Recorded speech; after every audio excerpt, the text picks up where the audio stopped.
దీంట్లో ట్విస్ట్ ఏంటంటే నేను బేసికలీ రైటర్, నేను డైలాగ్ రైటర్. ఓకే. పిల్లను నేను జీవితం బాయ్ వీటికి డైమండ్ రత్న బాబుకి రైట్ హ్యాండ్గా ఉండేవాడిని. ఒక రైటర్కి కొన్ని స్వతహా కథలు ఉంటాయి, బట్ ఆమె కథ తీసుకొచ్చాను నా దగ్గరికి.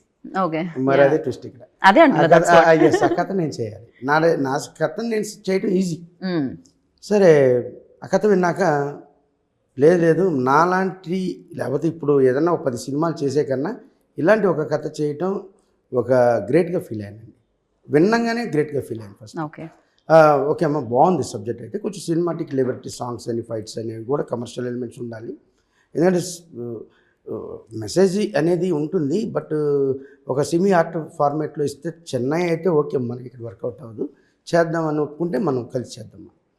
లేదండి నా ఇన్పుట్స్ ఉంటాయి, చేయాలి, దీంట్లో అక్షరం మారినా కూడా హత్యలు అయిపోతాయి అన్నట్టుగా చాలా స్ట్రిక్ట్ ఆ మోడల్లో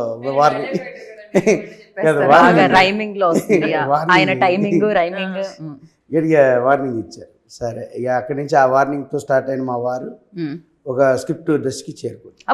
అసలు మామూలు టైమింగ్ లేదు, ఆ వార్నింగ్ తో స్టార్ట్ అయిన మా వారు రండి